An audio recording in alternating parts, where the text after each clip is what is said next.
It is very doubtful that in your great big network or even your smaller little network that you're only going to have one switch, right? You're generally going to have multiple switches in a network. So we better have some way for them to send traffic to each other. And that's what a trunk is all about. All a trunk is this. It is a physical connection between two switches. That's it. And remember, the theory of this is that we need a crossover cable for that because we're connecting two like devices. But we know in the real world that most switches will be able to take a non-crossover cable and say, okay, I know what you're doing, let me adjust to that, and the trunk comes up. But again, for our theory and for our CCENT and CCNA exams, we need a crossover cable for that trunk. Now, what happens here is that as a switch is going to send a frame across the trunk, it tags this frame. It inserts a VLAN ID into it that identifies the VLAN. Yeah, I know. But that's what it does. It identifies the VLAN to the remote switch. So, and we call that frame tagging, by the way. So what would happen here is if both of these hosts were in VLAN 10, if the switch on the left were sending a frame to the switch on the right, then before it sent the frame across the trunk, it would insert this tag VLAN 10. And when the receiving switch gets that frame, it looks in that ID field and said, okay, I need to forward this to devices that are in VLAN 10. And that helps us avoid that broadcast behavior we'd have otherwise, because if we didn't have that, a switch receiving a frame from another switch would just have to say, you know what, I want to make sure this gets to everybody. It has to, so I'm just going to send it to everybody. That's what we want to avoid, and that's what trunking helps us avoid. Because again, it allows VLAN traffic to flow from one switch to the next, but at the same time it prevents frames from being sent to hosts that don't need them or don't want them. Now, the trunking, again, it consists of two trunking ports and a crossover cable. Of course, our PCs are connected access ports with a straight through cable. Now, there are two major protocols used to create trunks between Cisco switches. So we know any situation like that, that's very fertile ground for an exam question, or several exam questions. The interesting thing is, one of these, I wouldn't say it's phased out yet, certainly, but it's actually going out to the point where newer Cisco switches don't even run it. And the odd thing is, that's the Cisco proprietary trunking protocol that a lot of Cisco switches won't run. The 2950s that we've seen here in my videos and the 2960s that we've seen, neither one of them use ISL. They won't run it. And that really threw me when I first got my home lab a long while back, or I bought these 2950 switches when they were new actually and started creating training videos. And I remember getting to that and I'm like, why won't this run ISL? It turns out Cisco is doing that on purpose. You're about to see why, and just as you need to be clear on the TCP UDP differences and similarities, I would be just as clear on the differences and similarities between ISL and .1Q. Cisco proprietary, if it's the first time you've heard this term, all that means is you can only run it on Cisco devices. And that's one problem with the InterSwitch protocol, ISL. Another problem is that the entire frame is encapsulated before it's transmitted across the trunk. And the reason that's bad is because of what its counterpart, IEEE 802.1q, thankfully generally referred to as .1q, that's the industry standard trunking protocol. And you'll hear these terms occasionally, Cisco proprietary versus industry standard. It just means Cisco proprietary can only run on Cisco devices. Industry standard can run on anybody's. If a non-Cisco switch is involved in the trunk, of course, that is the trunking protocol you would need to use. One big benefit of .1Q is that it does not encapsulate the entire frame. Instead, it just adds a 4-byte header to the Ethernet header, which indicates the VLAN to which the frame is intended. So that's the tag right there. So what's the one word we learned about this in TCP versus UDP? Remember, we're talking about those and we're showing all these great benefits of TCP, but what's the big reason that UDP is often preferred over TCP?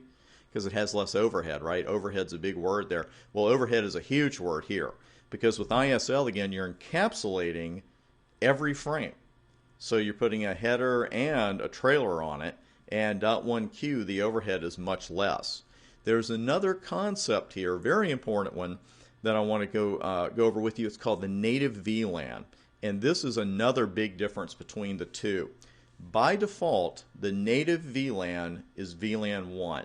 And all the native VLAN is, I've seen some really convoluted explanations of this over the years. It's just the default VLAN. And when .1Q is ready to transmit a frame destined for the native VLAN over the trunk, the protocol doesn't even put that little 4-byte header in. It just sends the frame. So this cuts down even more on overhead, because then when a switch gets an untagged frame from another switch on a trunk and you're running .1Q, the switch says, okay, there is no VLAN ID in here, therefore it's intended for the native VLAN. Nothing to it.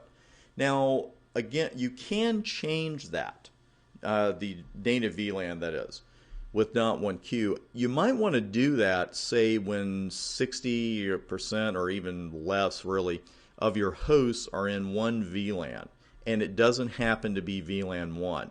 Let's say that these switches are heavily used by the accounting department. You got a lot of accounting users, and way back when somebody made the accounting VLAN, VLAN 20.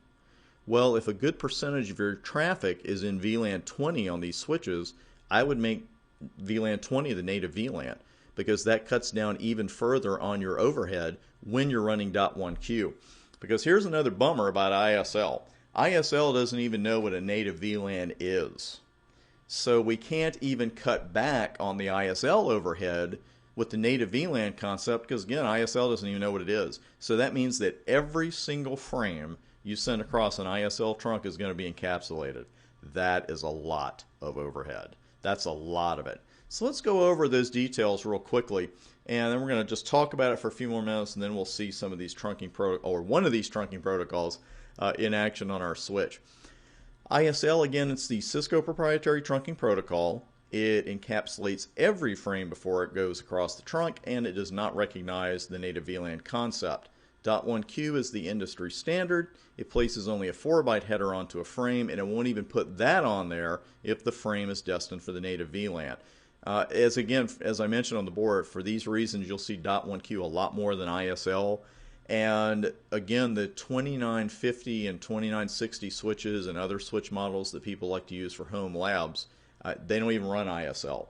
So I would not sweat that. I would just know that part, that they're not going to run ISL.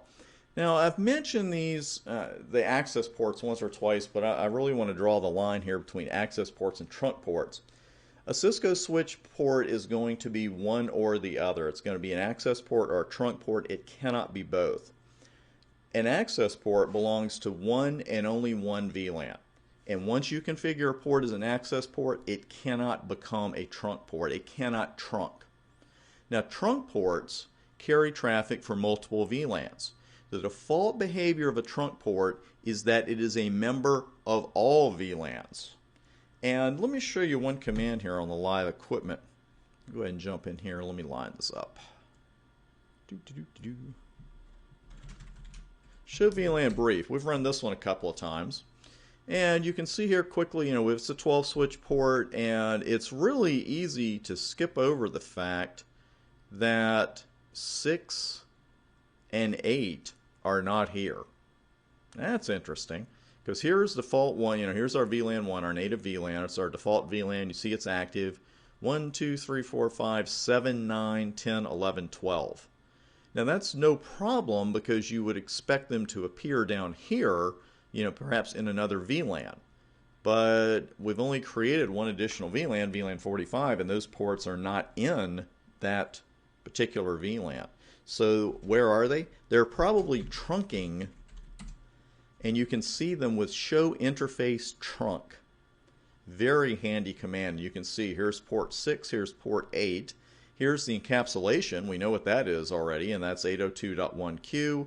We see that the status is trunking, and again, the native VLAN is always going to be 1 by default. Then we've got some other information down here about what VLANs are allowed on the trunk. Notice that by default, 1 through 4094 are allowed on both ports. 1 and 45 are allowed and active in the management domain. Spanning tree forwarding state and not pruned. We get into this one in your ICND2 studies. We got enough going on up here. But under mode, We've got a couple of different things going on here. One says desirable and one says on. Kind of sound like the same thing, right? I mean, if it's desirable, maybe it should be running. But we'll get to that here in just a minute. But show interface trunk is a command you always want to run right after show VLAN brief. Because if you don't see ports here, see if they're the ones that are trunking. And if they are, well, by golly, then you know what they're doing. So let's see, we've got a couple of different modes here that I wanted to run past you. Do we have any here? Here we go. So show interface trunk, ran that. And I want to show you the trunking options. And the trunking options, we have quite a few. We actually have 5 unofficially, but they're not all visible in one place. So let's take a look at the switch port mode command. Actually, we're at the 11-minute mark on this video, and I don't want to interrupt this next part. So I'm going to stop the taping here, and when we come back, we're going to take a look at all of these options for our trunks. And while this is something that we don't exactly change on a daily basis, I really expect it to come and play on your exam. So we need to pay particular attention to that one, and we'll hit it on the next video.